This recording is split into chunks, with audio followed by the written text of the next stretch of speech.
नमस्ते दोस्तों, मैं मौर्य वर्षा मेरे यूट्यूब चैनल पर आप सबका स्वागत करती हूँ। आज हम प्रेमचंद्र द्वारा लिखित गोदान उपन्यास पर चर्चा करने वाले। मैं जानती हूँ यह उपन्यास बहुत ही प्रसिद्ध है और लगभग बहुत सारे लोगों ने, यानी जो हिंदी साहित्य में पढ़ाई कर रहा है, उसने इस उपन्यास की कथा तो ज़रूर सुनी होगी। फिर भी नेट के पाठ्यक्रम में ये उपन्यास रखा गया है तो इसका अध्ययन भी करना बहुत ज़रूरी है। ठीक है। इस उपन्यास के जो मुख्य पात्र हैं उन पात्रों में होरी जो पति है धनिया का, और इस कथा का मुख्य नायक है राय साहब गोबर जो होरी और धनिया का पुत्र है। सोना रूपा दो पुत्रियां हैं, भोला झुनिया हीरा पुनिया दातादीन मातादीन, और झुंगरी सिंह शौकार महाजन सीलिया चमारिन मालती मेहता राम सेवक गोबर का पुत्र मंगल। ठीक है। इतने सारे बहुत सारे इसमें पात्र हैं, अनगिनत पात्र हैं। उनमें से कुछ मुख्य पात्र मैंने आप लोगों को बता दिए। इस उपन्यास का जो प्रकाशन है 1936 में प्रकाशन हुआ है। लगभग विश्व के 9 प्रसिद्ध उपन्यासों में ये उपन्यास गिना जाता है। और इस उपन्यास से जो निष्कर्ष निकलते हैं वह निष्कर्ष इस तरह है। यथार्थवादी उपन्यास है। कृषक जीवन की समस्या इसमें चित्रित हुई है। तत्कालीन समाज का चित्रण है। गरीबी की विवशता, जाति भेद, वर्ण भेद की समस्या, किसान की अभिलाषा, प्रेम और त्याग का चित्रण, ग्रामीण जीवन का संघर्ष यानी वर्ग संघर्ष भी इसमें हमें देखने को मिलता है। ठीक है। गोदान प्रेमचंद्र जी का एक ऐसा उपन्यास है जिसके माध्यम से उन्होंने देश की ग्रामीण जीवन की आत्मा को सशक्त अभिव्यक्ति दी है। इसी कारण डॉक्टर गंगा प्रसाद विमल ने इसे भारतीय ग्रामीण परिवेश की समस्याओं का महाकाव्य और गीता की संज्ञा दी है। होरी के रूप में ग्रामीण जीवन की करुण गाथा इसमें कही गई है। ग्रामीण जीवन की इस गाथा के साथ साथ उपन्यास में शहरी जीवन की एक कथा भी मुख्य कथा के समांतर चलती है, जिसके मुख्य पात्र मेहता और मालती हैं। इस प्रकार गोदान दोहरे कथानक वाला उपन्यास है, यानी इस कथा में 2 कथाएं परस्पर एक साथ चलती है, लेकिन दोनों कथा का परस्पर बहुत कम संबंध हमें देखने को मिलता है। दोनों कथाओं का सारांश कुछ इस तरह से है। ग्रामीण जीवन से संबंधित जो होरी की कथा है वह हम पहले देखेंगे। होरी लखनऊ के निकटवर्ती बल्लारी गांव का एक किसान है। उसके पास केवल 5 बीघा जमीन थी, किंतु राय साहब अमरपाल सिंह की कृपा दृष्टि से गांव में उसका काफी सम्मान था। पत्नी धनिया कुछ तीखे स्वभाव की स्त्री है, किंतु साथ ही बड़े सहनशील और भावनामयी स्त्री है। पुत्र गोबर उसका जो उग्र स्वभाव का है और थोड़ा विद्रोही भी है। होरी की 2 पुत्रियां भी हैं जिसका नाम सोना और रूपा है, जिनकी आयु क्रमशः 12 और 8 साल की है। एक दिन वह राय साहब से मिलने जा रहा था तो उसकी भेंट भोला अहीर से हुई, जो गाय चराने आया था। गायों को देखकर होरी के मन में गाय खरीदने की जो अभिलाषा जाग उठती है। बातों ही बातों में उसने जान लिया कि भोला के पत्नी के मरने के बाद उसने दूसरी शादी करना चाहता है, और होरी ने उसकी सगाई ठीक करने का आश्वासन भी दिया है। साथ ही गाय खरीदने की इच्छा भी प्रकट की है।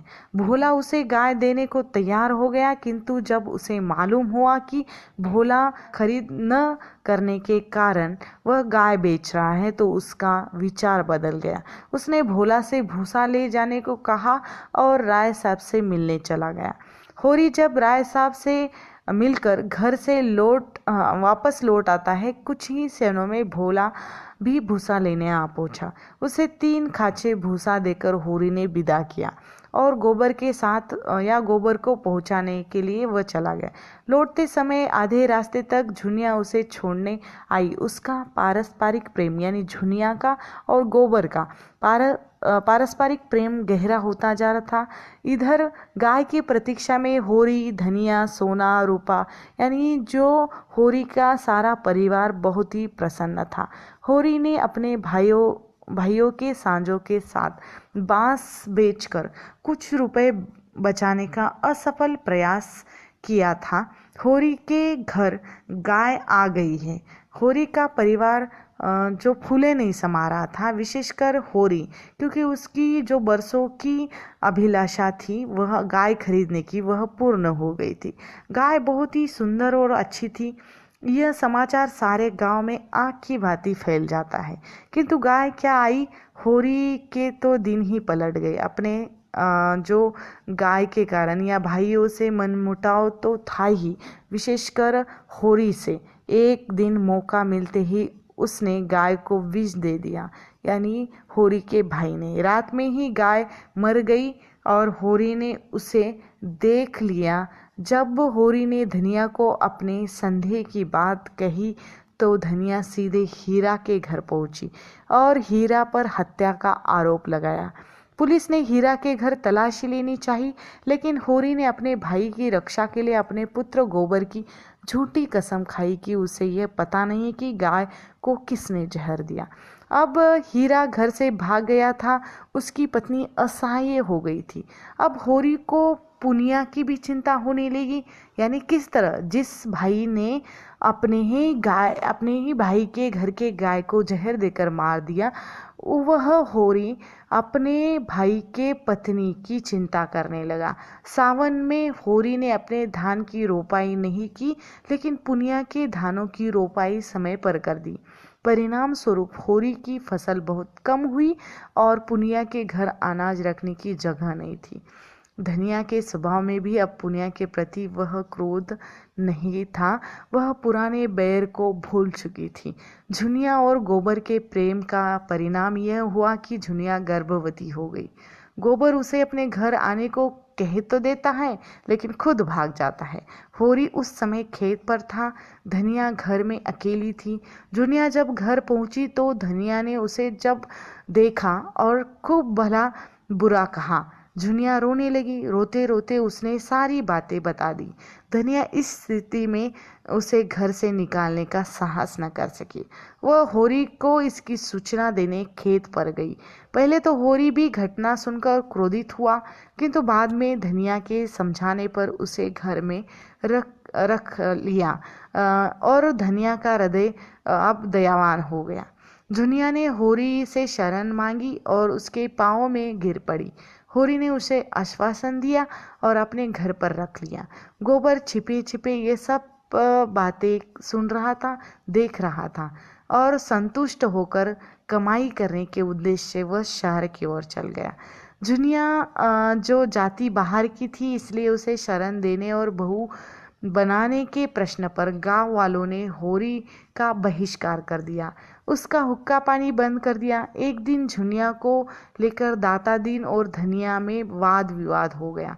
फिर दाता दीन ने गांव के कुछ प्रमुखों को इस पक्ष में कर लिया कि होरी पर 100 रुपए की दंड और 30 मन अनाज का दंड लगाया जाए।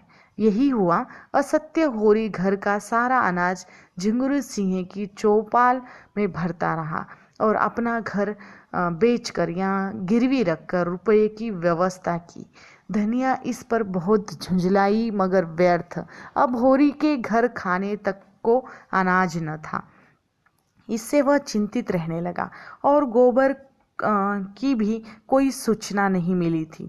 भोला भी इससे क्रोधित हो गया था, क्योंकि झुनिया को घर रखकर उसने भोला का अपमान कर दिया था। अंततः वह गाय का मूल्य लेने घर आया। होरी रुपए कहाँ से देता? वह भोला उसके दोनों बैल जोड़ी को लेकर चला गया। होरी को जैसे दोनों हाथ ही कट गए, यानी बैल जाने के कारण। बैलों के बिना होरी खेती कैसे करता? खेतों की जुताई न हो सकी और दूसरों के खेतों में काम करने लगा। धनिया, सोना, रूपा भी दूसरों के खेतों में काम करने लगी। एक दिन दाता दीन ने सांझे की खेती का प्रस्ताव रखा। होरी ने इसे मान लिया और वह अपने ही खेतों में मजदूरों की हैसियत से काम करने लगा। होरी सोचता था कि ईख बेचकर वह बैल ला लेगा, किंतु शाहूकार महाजन ईख के सारे रुपए ले गए। इधर गोबर को लखनऊ नगर में रहते साल भर हो गया है। अब वह गांव का सीधा साधा युवक या नवयुवक नहीं रहा, बल्कि नगर सभ्यता या शहरी सभ्यता से अच्छी तरह परिचित हो गया है। पहले उसे मिर्जे खुर्शीद के पास 15 रुपए मासिक पर माली की नौकरी की और बाद में कुछ रुपए जमा कर खोमचा लगाकर प्रारंभ कर दिया। अब उसने एक दुकान खोल ली जिसने उसमें 2.5-3 रुपए रोज की आमदनी होने लगी। इन 11 महीने की 200 की कमाई लेकर वह झुनिया को लाने चला पड़ा, यानी लाने के लिए वह चल पड़ा। एक दिन होरी खेत में ईख काट रहा था कि दाता दिन ने उसकी पत्नी धनिया को फटकारा। उसका प्रभाव यह हुआ कि काम करते करते अचानक होरी अचेत हो गया। धनिया अपने पति की यह दशा देखकर व्याकुल हो उठी और उसकी सेवा में लगी। उसी समय गोबर भी आ पहुंचा। सब लोग बड़े प्रसन्न हुए। उसने अपने साथ लाया हुआ सब सामान एक दूसरे को बांट दिया और फिर गांव में घूमकर सब लोगों पर अपना प्रभाव जमाया। वह भोला के गांव भी गया और उसे बातों में फुसलाकर अपने बैल ले आया। गोबर से गांव के मुखिया चिढ़े हुए थे। दाता दिन से उसने साफ कह दिया कि होरी अब किसी काम नहीं करेगा। या दाता दिन ने अपने रुपए तो गोबर ने सरकारी ब्याज के हिसाब से रुपए देने चाहे, किंतु होरी को लगा ये अधर्म है। दोनों बाप बेटे में मनमुटाव हुआ और झुनिया तथा छोटे बेटे को लेकर लखनऊ लौट गया। गोबर के चले जाने के बाद होरी का घर सूना हो गया। उधर गांव में दाता दिन के पुत्र माता दिन ने सीलिया चमारिन को रखेल के रूप में रखा था। एक दिन माता दिन सीलिया, दाता दिन और होरी आदि खेत में अनाज ओसा रहे थे। तभी सीलिया के माँ बाप दोनों भाई अपनी बिरादरी के साथ वहां पहुंचे। उन्होंने माता दिन का जनेऊ तोड़ डाला और उसके मुंह में हड्डी डाल दी। सीलिया को वे लोग ले जाना चाहते थे। बहुत मार भी खाने के बाद वह उनके साथ नहीं गई। अब इससे माता दिन के धर्म भ्रष्ट होने की बात सारे गांव में फैल गई। दाता दिन ने माता दिन को समझाया कि वह सीलिया का साथ छोड़ दे, ताकि वह सब ठीक कर लेगा। माता दिन ने सीलिया को बुरा भला कहा तो विवश होकर सीलिया होरी की शरण में आई, उसी के यहाँ रहने लगी। अब होरी को अपनी लड़की सोना के ब्याह की चिंता सताने लगी, क्योंकि गांव के मनचले लड़के उसका पीछा करने लगे थे। होरी ने सोनारी गांव के धनी किसान गोरी महतो के लड़के मथुरा से सोना का विवाह करना निश्चित किया। सोना और सीलिया के प्रयास से दहेज की भी समस्या नहीं रही। इस प्रकार बिना किसी कठिनाई के सोना का विवाह संपन्न हो गया। भोला ने अपना दूसरा विवाह कर लिया था, किंतु इससे उसके घर में झगड़ा इतना बढ़ा कि बेटों ने उसे पीटकर घर से निकाल दिया। भोला और उसकी पत्नी नोहरी ने नौखेराम के यहाँ शरण ली। नौखेराम ने नोहरी पर अपना अधिकार कर लिया। भोला इतना दुर्बल हृदय का था कि न वहाँ रह सकता था न कहीं और जा सकता था। फलता वह नौकर की भांति वहाँ रहने लगा। इधर पट्टेश्वरी की चाल में आकर मगरू शाह ने होरी पर डिग्री कर दी और उसकी ईख नीलाम हो गई। गोबर जब लखनऊ पहुंचा तो उसने देखा कि जहां पर वो खोमचा लगता था वहां पर किसी दूसरे ने अधिकार कर लिया। विवश होकर उसने खन्ना की चीनी मिल में नौकरी कर ली। झुनिया से भी वह विरक्त सा रहने लगा। दोनों का मनमुटाव इतना बड़ा कि गोबर ने एक दिन उसे पीट भी दिया। गोबर शराब भी पीने लगा था। बच्चों की उचित देखभाल न होने के कारण एक दिन वह मर गया। उधर खन्ना की मिल में मजदूरों ने वेतन के प्रश्न पर हड़ताल कर दी। दंगे में गोबर पूरी तरह मार खा बैठा। उसे अस्पताल पहुंचाया गया। उसकी इस शोचनीय दशा को देखकर झुनिया जो द्रवित हो उठी। गोबर अचेत पड़ा था। उस समय झुनिया ने जी जान लगाकर उसकी सेवा की। इधर उसे बच्चा भी हो गया। चूहिया नाम की एक पड़ोसन ने उस बच्चे की बड़ी देखरेख की तथा एक दिन जब गोबर काम की तलाश में था उसे मालती मिल गई। उसने गोबर को अपने घर में माली के रूप में रख लिया। झुनिया भी वही रहने लगी। उन्हीं दिनों गोबर के बच्चों को चेचक निकल आई। मालती के प्रयासों से बच्चा जल्दी ठीक हो गया। सीलिया ने एक बच्चे को नाम दिया तो माता दीन उसके निष्कपट प्रेम से प्रभावित होकर एक दिन होरी को उसके लिए 2 रुपए दे आए। सीलिया रुपए और माता दीन का प्यार पाकर इतनी प्रसन्न हुई कि उसकी रात सोना से मिलने नदी पार कर उसके गांव पहुंच गई। मथुरा उसे देखकर उसका हाथ पकड़ने लगा, तभी सीलिया ने अपने हाथ छुड़ा लिया। उसी समय अंदर से सोना की आवाज आई। मथुरा के साथ जब सीलिया अंदर पहुंची तो इतनी रात गए उसका आना सोना को अखर गया। सीलिया वहां आकर पछतावा कर रही थी। सोना ने उसका बहुत तिरस्कार किया, फिर कभी वहां न आने को कहा। सीलिया अपना सा मुंह बनाकर दुखी हृदय लौट आई। सीलिया ने होरी के घर में अपना एक अलग फूस का झोपड़ा बना लिया था। उसका बच्चा धीरे धीरे बड़ा होने लगा। माता दीन कभी कभी एकांत पाकर उससे प्यार कर जाता। अब उसकी आत्मा सीलिका के प्रति उसके कर्तव्य का मान कर रही थी। अकस्मात सीलिया का बच्चा निमोनिया के कारण चल बसा। माता दीन ने जब यह सुना तो वह आपे में न रह सका। उसने बिना किसी परवाह किए बालक केशव को अपने हाथ में उठा लिया और अकेले नदी तट की ओर चल पड़ा।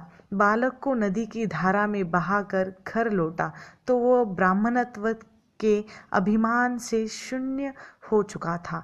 उसने सीलिया को संपूर्ण रूप से स्वीकार कर लिया।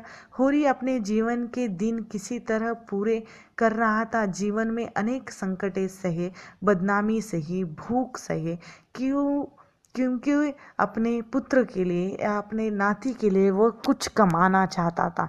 नोखेराम नेडस पर परंपरागत कुछ बीघे जमीन बच जाए। 3 साल से वह लगान से दे रहा था। केवल जीवन में वह अपनी जमीन बचाने के लिए, अपने पुत्र के लिए रखने के लिए नोखेराम नेडस पर बेदखली का दावा कर दिया था। कहीं से रुपए उधार मिलने की आशा न थी। इसी समय दाता दीन ने आकर उसे एक उपाय सुझाया। होरी की छोटी लड़की रूपा का विवाह नहीं हुआ था। उसने उसका विवाह बूढ़े राम सेवक महतो से करने की सलाह दी। होरी ने उसकी सलाह सुनकर ग्लानि और अपमान से अपना मस्तक झुका दिया। उसका आशीर्वाद एक झांके में तिनके के समान उड़ गया। वह रूपा का विवाह राम सेवक से करने को तैयार हो गया। धनिया ने भी दुखी मन से माता दीन या दाता दीन के जो प्रस्ताव को मान लिया।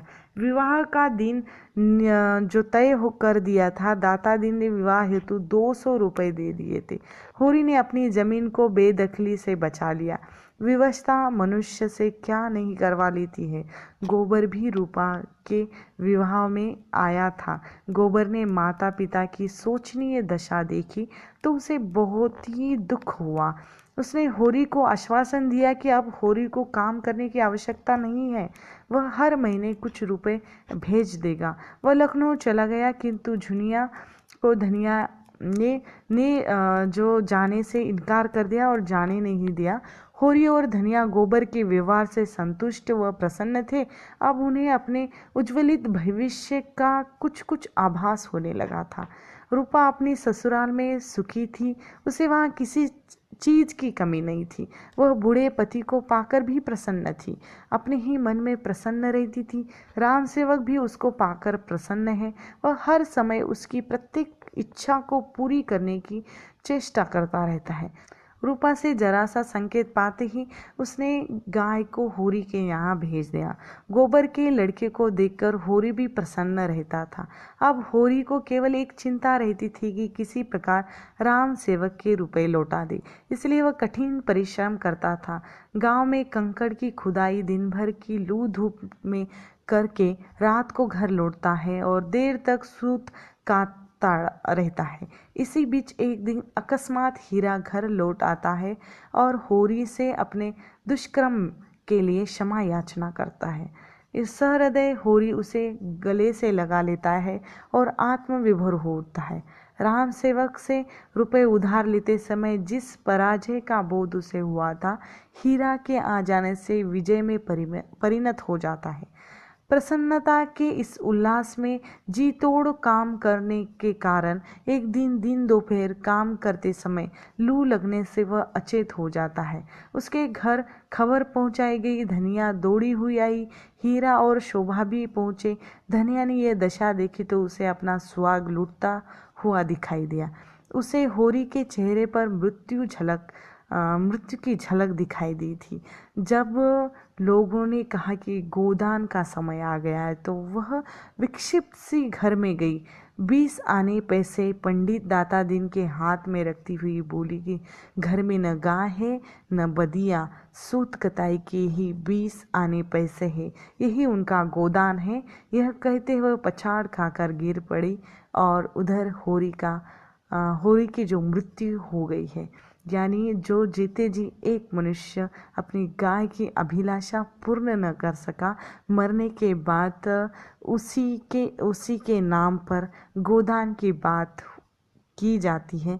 ये कितनी बड़ी विवशता हमारे समाज में देखने को मिलती है, यह हम इस होरी के कथा से समझ सकते हैं। अब दूसरी जो कथा है इसमें आई है मेहता और मालती के जो शहरी कथा है। राय साहब अमरपाल सिंह अवध क्षेत्र के जमींदार हैं और लखनऊ में रहते हैं। होरी आदि ग्रामीण पात्र उन्हीं के सिर रियासत में रहते हैं। वैसे राय साहब बेलारी गांव में भी रहते हैं। सैद्धांतिक रूप में राय साहब राष्ट्रवादी विचारों के हैं और सत्याग्रह आंदोलन के सिलसिले में काउंसिल की सदस्यता छोड़कर जेल यात्रा भी कराए हैं। वे मन से अत्यंत उदार, सहिष्णु और कोमल हैं, किंतु जमींदार ही उनकी जीविका है, इसलिए व्यवहारिक दृष्टि से कठोर और शोषक भी हैं। धार्मिक प्रवृत्ति के होने के कारण प्रतिवर्षी दशहरे एवं धनुष्य यज्ञ लीला भी करवाते हैं। उस वर्ष भी होरी को उसने जनक के माली की भूमिका दी थी। आयोजन में राय साहब के मित्र लखनऊ के डॉक्टर मेहता, दर्शन शास्त्र के प्रवक्ता डॉक्टर मालती, मिस्टर खन्ना मिल मालिक पूंजापति, ओंकार नाथ बिजली के संपादक, खुर्शद व्यापारी और मिस्टर तंखा चालबाज राजनीतिज्ञ आदि भी पधारे हैं। प्रसंगवश इन सब बौद्धिकों में जमींदारी प्रथा को लेकर बहस छिड़ जाती है और भी अनेक बातें होती रहती हैं। वहीं पर पता चलता है कि खन्ना अपनी पत्नी गोविंदी से संतुष्ट नहीं है और मालती के प्रति आक्रुष्ट है, जबकि मालती डॉक्टर मेहता के प्रति आकर्षित है। इसी बीच जब धनुष्य यज्ञ की लीला चल रही थी और राय साहब अपनी मित्र मंडली के साथ अंदर कमरे में हास्य परिहास कर रहे थे, तभी मेहता अफगान का वेश धारण कर यह कहते हुए सबको चौंका देते हैं कि राय साहब के आदमियों ने उनके आदमियों को लूट लिया है और वह अफगान अब या तो 1000 रुपये और मालती को ले जाएगा या राय साहब को अपनी बंदूक की गोली से मार डालेगा। अफगान का क्रोध देखकर वह भी सहम गया। उसी समय होरी किसी काम से आया और अफगान को देख उसे दबोच लिया। दाढ़ी नोचते ही भेद खुल गया और अफगान के रूप में मेहता को देख कर सभी व्यक्ति अपनी कायरता पर लज्जित हुए। इसके बाद सब लोगों ने 3 दलों में आकर शिकार के लिए प्रस्थान किया। मेहता मालती एक साथ, राय साहब खन्ना एक दल बना, तीसरे में मिर्जा खुर्शीदी और जो तंखावा जो लोग थे। जंगल में जाकर तीनों दल अलग अलग हो गए। मालती मेहता से प्रेम करती थी, एक एकांत चाहती थी, किंतु वे आगे बढ़ते जाते थे। कुछ देर में वे एक नाले के पास पहुंच गए। मेहता नाले को पार करने के लिए पानी में घुस गया। नाला गहरा था और प्रभाव तेज था। जब पानी मेहता की छाती तक आया तो डर के मारे मालती उन्हें वापस बुलाने लगी, किंतु जब वे नहीं लौटे तो स्वयं भी नाले में घुस गई। मालती उन पर पूरी तरह समर्पित हो जाना चाहती थी, किंतु मेहता अभी उसे इस योग्य नहीं समझते थे। तभी अचानक मेहता ने एक चिड़िया को देखा और बंदूक दाग दी। घायल चिड़िया नाले में गिर पड़ी और बहने लगी। मेहता पानी में घुस गए, किंतु बहुत देर दूर निकल जाने पर भी उसे पकड़ नहीं पाए। तभी एक ग्राम्य बाला ने चिड़िया को पकड़ लिया और मेहता एवं मालती को अपने झोपड़े में ले गई। वहाँ ग्राम्य बाला के व्यवहार से मेहता अति प्रसन्न हुए और मालती के दुर्व्यवहार पर उन्हें क्षोभ हुआ। दोनों वापस लौट आए। दूसरी ओर खन्ना, जो तनखा, राय साहब, ओंकारनाथ भी खाली हाथ वापस लौट आए थे। एक दिन खुर्शद ने नगर में बूढ़े लोगों की कबड्डी करवाई। मेहता और मिर्जा ने भी खेल में भाग लिया। खेल में मेहता की विजय होती है। खुर्शद ने गोबर को अपने साथ नौकर रख लिया। अभी तक मेहता की दृष्टि में मालती में वे गुण नहीं थे जो एक पत्नी में अपेक्षित होते हैं। मालती इस तथ्य को जानती है, इसलिए स्वयं को मेहता के अनुरूप आदर्शों में ढालने का प्रयत्न करती है। उसने एक बार महिलाओं के एक क्लब की ओर से मेहता का भाषण करवाया, जिसमें मेहता ने नारी की जो स्थिति है, महानता है, उसके देवी रूप का बखान किया। जब भाषण समाप्त हुआ तो मेहता और मालती साथ ही घर को चल गए थे। मार्ग में मेहता ने बताया कि आजकल खन्ना और गोविंदी में जो तीव्र मतभेद चल रहे हैं, मनमुटाव का कारण मालती है, क्योंकि वह इन दोनों के प्रेम के बीच की दीवार बनी हुई है। मालती खन्ना का तिरस्कार करती है। इधर राय साहब को जब यह मालूम हुआ कि जो पंचों ने होरी से दंड लिया है, तो उन्होंने कारकुन नेकीराम को बुलाकर खूब डांटा और डांट के रुपए सबसे भरवा लिए। नोखेराम ने बिजली के संपादक ओंकारनाथ को रिपोर्ट छपने भेज दी, जिससे यह दर्शाया गया था कि राय साहब किस ढंग से जनता का शोषण करते हैं। राय साहब को जब यह ज्ञात हुआ तो उन्होंने ओंकारनाथ को खूब फटकारा। खन्ना और गोविंदी में प्राय अनबन रहती थी। जब उनका लड़का बीमार पड़ा और खन्ना ने डॉक्टर मालती को बुलाना चाहा तो झगड़ा हो गया। खन्ना ने गोविंद को पीट दिया। गुस्से में भरी गोविंदी कभी न लौटकर आने के उद्देश्य से घर से निकल पड़ी, किंतु चिड़ियाघर के पार्क में मेहता ने जब उसे बहुत समझाया तो वह पुनः घर लौट आई। उधर राय साहब कौंसिल का चुनाव राजा सूर्य प्रताप सिंह के विरुद्ध लड़ रहे थे। पुत्री का विवाह भी करना था और ससुराल की जायदाद के विषय में भी मुकदमा चल रहा था। खन्ना की मिल में मजदूरों ने हड़ताल कर दी और फिर एक दिन खन्ना की चीनी मिल में किसी ने आग लगा दी। मिल को जलता देख खन्ना विक्षिप्त सा हो उठा और लाखों रुपए की संपत्ति स्वाहा होते देखता रहा।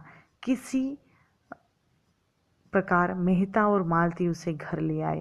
गोविंद के व्यवहार से खन्ना का कायाकल्प हो गया और उनका मनमुटाव सदैव के लिए समाप्त हो गया। मालती खन्ना गोविंद के मार्ग से हट चुकी थी। मालती का भी धीरे धीरे कायाकल्प हो रहा था। अब वह एक आदर्श भारतीय नारी बन चुकी थी। मेहता एवं मालती पुनः एक दूसरे की ओर खींचने लगे थे। राय साहब की लड़की की शादी हो गई। उनके दो अन्य उद्देश्य भी पूरे हो गए।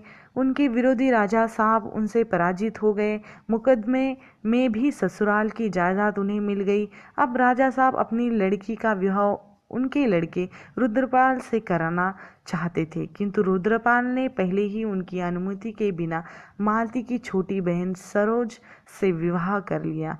फलतः राय साहब से रुद्रपाल का झगड़ा हो गया। वह सरोज को लेकर इंग्लैंड चला गया। साथ ही उसमें तनख्वाह के भड़काने पर फिजूल खर्ची के लिए राय साहब पर दावा कर दिया और जायदाद उन्हें मिली थी, वह भी चली गई। राय साहब को अब अपनी पुत्री मीनाक्षी की ओर से भी कोई अच्छा समाचार नहीं मिल रहा था। पति पत्नी दोनों में कलह इतना बढ़ गया था कि वह अलग रहने लगे थे और अपने खर्चे के लिए दिग्विजय सिंह पर दावा ठोक दिया। राय साहब भी निराश होकर उपासना और भक्ति की ओर उन्मुख हो गए, किंतु फिर भी उन्हें शांति न मिल सकी। वे वास्तव में जीवन में सफल होकर भी अंततः पराजित भी हो गए थे। मालती ने अब मेहता से मिलना बहुत कम कर दिया था, किंतु फिर भी एक दिन मेहता उससे मिल गया। मेहता की दयनीय दशा देखकर वह द्रवित हो उठी। यद्यपि मेहता 1000 का वेतन पाते थे, फिर भी वे अपने कपड़े सिलवा न पाते थे, क्योंकि निर्धन छात्रों में ही उनका वेतन बच जाता था। बात यहाँ तक बढ़ गई थी कि वे अपने मकान की कई महीनों का किराया भी न दे सके थे। एक दिन मालती जब उसके घर पर बैठी तो कुर्की आई देखकर मालती ने सारा किराया भुगतान कर दिया और मेहता को अपने बंगले पर ले गई। उनके लिए उसने 2 कमरे जो खाली करवा दिए। जब मेहता को मालती से मिलन का पर्याप्त अवसर मिलता है, उनके मित्र समझते हैं कि यह उनके विवाह की तैयारी है। गोबर अब मालती के पास माली का काम करता है। वह अपनी पत्नी झुनिया और पुत्र मंगल के साथ बाग में एक छोटी सी झोपड़ी बनाकर रहता है। मालती मंगल को बहुत प्यार करती है। एक दिन मालती ने देखा कि मंगल को ज्वर है। मालती को भय हुआ कि कहीं चेचक न हो। मालती रात दिन उसकी सेवा करने लगी। रात को भी वह उसे पास सुलाती। बच्चे को चेचक निकल आई थी। वह खुजली और पीड़ा से बेचैन होकर करुण स्वर में कराहता और मालती की ओर दयनीय नेत्रों से ताकता रहता था। अब महतो को भी मंगल की बड़ी चिंता होने लगी थी। वह भी दिन में 2-4 बार उसको देख लिया करते थे। मालती उसे कोमल हाथों से उठाती, कंधे पर उठाकर कमरे में उसे टहलाती और बड़े स्नेह से बहलाकर उसे दूध पिलाती। मालती का यह वात्सल्य स्नेह देखकर मेहता की दृष्टि उसे केवल रमणी नहीं परंतु सच्चे अर्थों में माता और देवी समझने लगी थी। इससे पूर्व जब खन्ना की पत्नी गोविंदी बीमार पड़ी थी, तभी उसकी सेवा से अत्यधिक प्रभावित हुए थे, किंतु उसका यह रूप तो उसके लिए आश्चर्यजनक ही था। एक रात अचानक मंगल की रोने की आवाज़ सुनकर मेहता कमरे में आए तो देखा कि मालती बच्चों को गोद में लिए बैठी थी और बच्चा अनायास ही रो रहा था। मालती ने उसे गोद में लेकर टहला कर मनाने और चुप कराने का प्रयत्न किया, किंतु बच्चा रोता रहा। मालती का यह वात्सल्य और मातृ भाव देखकर मेहता मंत्रमुग्ध से उसे देखते खड़े रहे और उसकी आंखें सजल हो उठी। मेहता ने बच्चों को अपनी गोद में ले लिया और टहलाने लगा। उनकी गोद में आते ही बच्चा चुप हो गया और थोड़ी देर में सो गया। बच्चों को सुलाकर मेहता मालती से जो दृष्टि से देखते हैं, मालती ने कहा, मैंने बहुत दिन हुए अपने को तुम्हारे चरणों में समर्पित कर दिया। तुम्हारा प्रेम और विश्वास पाकर अब मेरे लिए कुछ भी शेष नहीं रह गया। यह वरदान मेरे जीवन को सार्थक कर देने के लिए काफ़ी है। और मेहता मालती को पत्नी रूप में ग्रहण करना चाहते हैं, किंतु मालती मित्र बनकर रहना चाहती है। दोनों इतने भावावेश में आ गए कि एक दूसरे के आलिंगन पाश में आबद्ध हो गए। ठीक है। अब यहाँ पर जो गोदान उपन्यास की दोनों कथाएं, जो शहरी और ग्रामीण, ये समाप्त हो जाती हैं। धन्यवाद।